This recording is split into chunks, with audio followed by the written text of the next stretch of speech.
Hay olores que se tejen en el cabello como recuerdos que ningún champú puede lavar. Leila lo sabe cada mañana cuando su madre intenta peinarla y ella se aleja, protegiendo los mechones que todavía guardan el último abrazo de su abuelo. Han pasado 3 meses desde aquella mañana en el mercado de Gaza, pero el olor persiste, una mezcla de tabaco de su pipa, el jabón de oliva que usaba, y algo más que su mente de 9 años se niega a nombrar. Pero empecemos cuando el abuelo Abu Mahmoud todavía tenía manos para acariciar su cabello, cuando sus cuentos todavía llenaban las noches de Gaza con magia en lugar de pesadillas. Era octubre de 2023. Gaza ya llevaba semanas bajo bombardeo intenso, pero en el campo de refugiados de Jabalia, la vida insistía en continuar con esa terquedad palestina que confunde supervivencia con resistencia. Abu Mahmoud, con sus 73 años y una tozudez que desafiaba a la muerte, insistía en mantener las rutinas que le daban sentido a los días. Los martes eran especiales. Cada martes, sin falta, llevaba a Leila al mercado. Era su tradición desde que ella tenía memoria, despertar temprano, compartir un té dulce, y caminar de la mano por las calles polvorientas mientras él le contaba historias de la Palestina que fue, la que sería, la que vivía en la memoria de los viejos. Leila adoraba esos paseos más que cualquier otra cosa. No por las compras, pocas veces había algo que valiera la pena comprar, sino por tener a su abuelo para ella sola. En casa, Abu Mahmoud tenía que repartir su atención entre 12 nietos. Pero los martes por la mañana, ella era su única audiencia. Su madre, Anan, se preocupaba cada vez más por estos paseos. Los bombardeos eran impredecibles, los mercados objetivos frecuentes. Pero Abu Mahmoud desestimaba sus miedos con un gesto de su mano nudosa. Los viejos que sobrevivieron la Nakba, la Naksa, las intifades y todas las guerras intermedias desarrollaban una relación particular con la muerte. No la buscaban, pero tampoco la temían. Era una vecina molesta que eventualmente tocaría la puerta, pero hasta entonces, había que vivir. Esa mañana de octubre había comenzado como todas las demás. Leila se despertó con el canto del gallo del vecino, uno de los pocos que quedaban, y encontró a su abuelo ya vestido, su mejor camisa planchada a pesar de los cortes de electricidad, su cufilla perfectamente acomodada. Abu Mahmoud tenía esa elegancia de los viejos palestinos que insisten en la dignidad como forma de resistencia. Su bigote estaba perfectamente recortado, sus zapatos lustrados con betún casero, su espalda recta a pesar de los años y las pérdidas. Mientras tomaban té, le contó a Leila sobre el mercado de Jaffa donde su padre vendía naranjas antes de 1948. Describía los colores, los olores, el bullicio de los vendedores compitiendo por clientes. Leila cerraba los ojos y podía casi ver ese mercado imposible, ese pasado que existía solo en las palabras de los abuelos. Salieron cuando el sol todavía era gentil. Las calles de Jabalia mostraban las cicatrices de semanas de bombardeo, edificios con mordidas de misiles, cráteres mal cubiertos, el esqueleto de lo que fue una escuela. Pero también había vida, niños jugando entre escombros, mujeres tendiendo ropa como si el mundo no se estuviera acabando, hombres discutiendo de política en las esquinas. Abu Mahmoud saludaba a todos. Conocía cada historia, cada pérdida, cada pequeña victoria. Le preguntaba a Uemi Ahmad por su hijo enfermo, felicitaba a Abu Same por el nacimiento de su nieto, consolaba a la viuda Rasid por su pérdida reciente. Era como un alcalde sin ciudad, un patriarca de ruinas que se negaba a admitir derrota. Leila caminaba a su lado, su mano pequeña perdida en la de él, sintiendo los callos de décadas de trabajo. A veces él se detenía para ajustar su hijab, asegurándose de que ningún mechón rebelde escapara. Sus manos olían a tabaco y jabón, un olor que para Leila significaba seguridad. El mercado estaba más vacío que de costumbre. Muchos vendedores habían huido o muerto. Los que quedaban ofrecían productos magros, algunas verduras marchitas, latas abolladas de fecha dudosa, pan que ya no estaba fresco pero tampoco era piedra. Los precios eran absurdos, pero Abu Mahmoud regateaba por principio más que por necesidad. Se detuvieron en el puesto de Abu Khaled, uno de los pocos que todavía tenía tomates. No eran los tomates gordos y rojos de antes, sino cosas pequeñas y pálidas que parecían disculparse por existir. Pero eran tomates. Mientras Abu Mahmoud discutía el precio con la seriedad de quien negocia joyas, Leila observaba el mercado. Notó cómo todos se movían con una urgencia controlada, comprando rápido pero sin parecer apresurados. Era el baile de quienes han aprendido que los mercados pueden convertirse en objetivos en segundos. Su abuelo finalmente acordó un precio. Abu Khaled envolvió los tomates en papel de periódico viejo, las noticias de ayer protegiendo la comida de hoy. Leila alcanzó a leer un titular sobre conversaciones de paz antes de que los tomates lo cubrieran. Conversaciones de paz. En Gaza, era el chiste más viejo. Estaban discutiendo si comprar aceite, un lujo imposible al precio que pedían, cuando el mundo cambió. No hubo advertencia. No hubo silbido de misil que esquivar, no hubo tiempo para correr. Un momento el mercado existía, al siguiente era fuego y trueno y cosas que no deberían volar por el aire volando. Leila sintió como su abuelo la jalaba hacia él, envolviéndola en sus brazos, su cuerpo convirtiéndose en escudo alrededor de ella. Sintió cómo se giraba, poniéndose entre ella y la dirección de la explosión. Sintió el calor abrasador, la onda de choque que los levantó del suelo. Y entonces sintió como algo cambiaba en el abrazo de su abuelo. La fuerza protectora se volvió peso muerto. El calor de su cuerpo se mezcló con un calor diferente, húmedo y espeso. El olor familiar de tabaco y jabón fue reemplazado por algo metálico y quemado. Cuando el mundo dejó de girar, Leila estaba en el suelo, medio enterrada bajo su abuelo. No podía moverse, no podía ver más que destellos de luz entre el humo y el polvo. Pero podía sentir. Y lo que sentía no tenía sentido. Su abuelo estaba encima de ella, pero también no estaba. Partes de él seguían sólidas y protectoras. Otras partes eran diferentes. Líquidas. Calientes. Leila no tenía palabras para lo que sentía, su mente de 9 años rechazando procesar la transformación de su abuelo de persona, otra cosa. El peso se volvió insoportable. Leila luchó por respirar, sus pequeños pulmones aplastados. Trató de llamar a su abuelo, pero su boca se llenó de polvo y ceniza y algo más que sabía a hierro. Entonces manos la alcanzaron. Voces gritando en árabe. El peso fue levantado, y con él, lo que quedaba de Abu Mahmoud. Leila fue arrastrada hacia la luz, tosiendo y escupiendo, sus ojos cegados por el sol y las lágrimas. Cuando finalmente pudo ver, deseó no haberlo hecho. El mercado había desaparecido.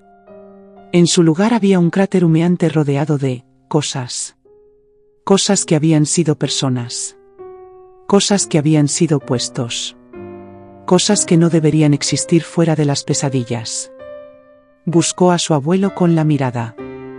Lo que encontró no coincidía con el hombre que había lustrado sus zapatos esa mañana. Era un muñeco roto, incompleto, con ropas que ella reconocía pero un cuerpo que no. Alguien, una mujer que Leila no reconoció, la estaba revisando, buscando heridas. Hablaba pero Leila no escuchaba.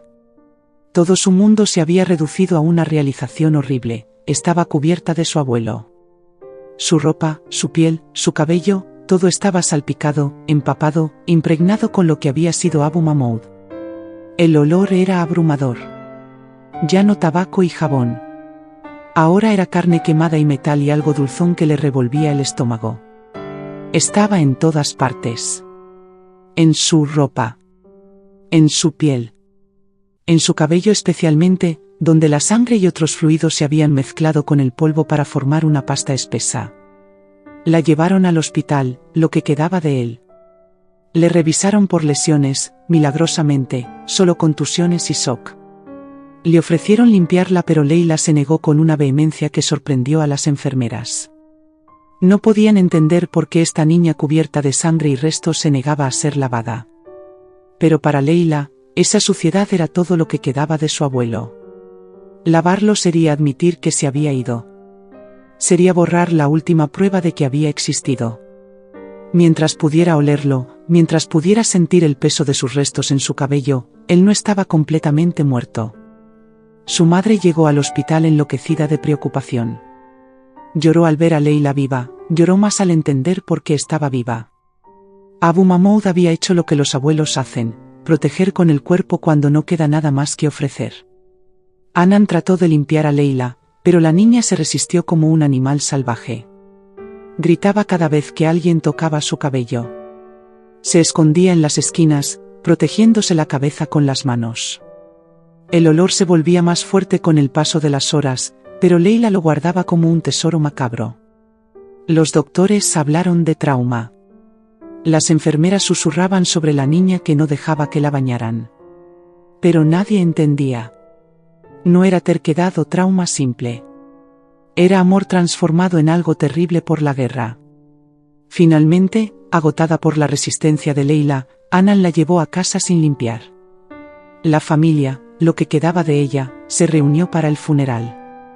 Pero, ¿qué entierras cuando no queda suficiente para llenar una mortaja? Enterraron pedazos, fragmentos, la ilusión de un cuerpo.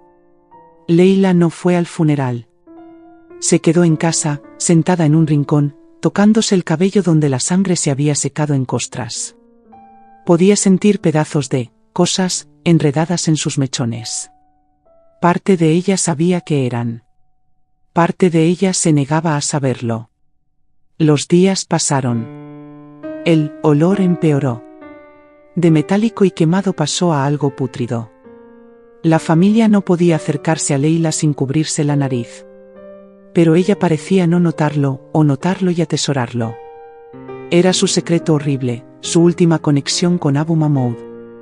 Su madre intentó todo. Sobornos, ruegos, amenazas. Pero Leila había desarrollado una habilidad sobrenatural para escabullirse cada vez que alguien intentaba bañarla. Dormía escondida, comía sola, vivía como un fantasma maloliente en su propia casa.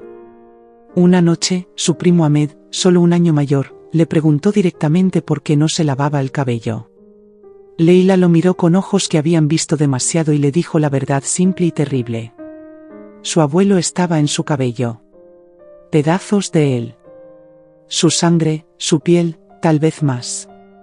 Si lo lavaba, se iría por el desagüe. Sería como matarlo de nuevo. Como admitir que una persona podía convertirse en polvo y olor y nada más. Ahmed no supo qué responder. ¿Qué le dices a una prima que lleva a su abuelo muerto en el cabello? Fue la tía Mariam, la hermana de Abu Mahmoud, quien encontró la solución. Llegó una mañana con tijeras y una caja de madera pequeña. No intentó bañar a Leila. En cambio, se sentó con ella y le habló de su hermano. Le contó historias que Leila nunca había escuchado. Sobre Abu Mahmoud de joven, sobre sus sueños, sus miedos, sus alegrías. Mientras hablaba, con infinita gentileza, comenzó a cortar el cabello de Leila. Mechón por mechón, cortaba y colocaba cada uno cuidadosamente en la caja. Le explicó a Leila que así podría guardar a su abuelo sin tener que llevarlo encima. Que él entendería. Que lo importante no era el cabello sino el amor, y el amor no se lava ni se corta. Leila lloró por primera vez desde el mercado. Lloró mientras su cabello caía, llevándose consigo el peso físico de su abuelo. Lloró mientras Mariam sellaba la caja con cera, creando un ataúd pequeño para lo que no pudo ser enterrado propiamente. Después del corte, finalmente permitió que la bañaran. El agua corrió marrón, luego roja, luego clara. Con cada enjuague, Abu Mahmoud se alejaba un poco más. Pero Leila descubrió que Mariam tenía razón, el amor permanecía, independiente del cabello o la sangre o los restos. La caja fue enterrada junto a la tumba de Abu Mahmoud en una ceremonia privada. Solo Leila, su madre y Mariam dijeron oraciones y Leila contó una de las historias que su abuelo le había contado sobre el mercado de Jaffa. Parecía apropiado. El cabello de Leila creció de nuevo, lentamente. Negro y liso como antes, sin rastro de lo que había llevado. Pero a veces, en las mañanas húmedas o cuando está muy quieta, jura que todavía puede oler a su abuelo, tabaco y jabón y amor lo suficientemente fuerte para convertir un cuerpo en escudo. No volvió al mercado. Nadie de la familia lo hizo.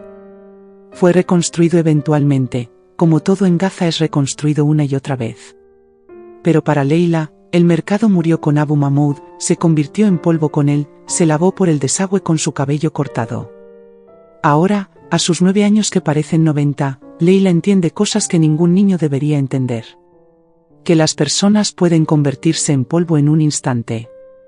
Que el amor a veces significa convertir tu cuerpo en escudo. Que los olores pueden ser recuerdos más poderosos que las fotografías. Guarda un mechón de su cabello nuevo en una cajita junto a su cama. No porque tenga algo de su abuelo, este cabello creció después. Lo guarda como promesa de que cuando tenga sus propios nietos, si vive lo suficiente, si Gaza todavía existe, tendrá cuidado con los abrazos. Porque ahora sabe que cada abrazo podría ser el último, y los últimos abrazos a veces tienen que durar para siempre, incluso cuando se convierten en polvo y olor y peso en el cabello de un niño. Los martes son los días más difíciles. Se despierta esperando escuchar a su abuelo preparando té. Por un momento, antes de que la realidad se imponga, puede olerlo, tabaco y jabón y seguridad. Entonces abre los ojos y recuerda que ese olor ahora vive solo en su memoria, enterrado con mechones de cabello en una caja pequeña en un cementerio que crece más rápido que la ciudad que lo rodea. Pero los martes también son cuando Leila ayuda a su madre en la cocina, cortando tomates, cuando los hay, con cuidado extra. Porque cada tomate le recuerda a su abuelo regateando en el mercado, vivo y digno y entero.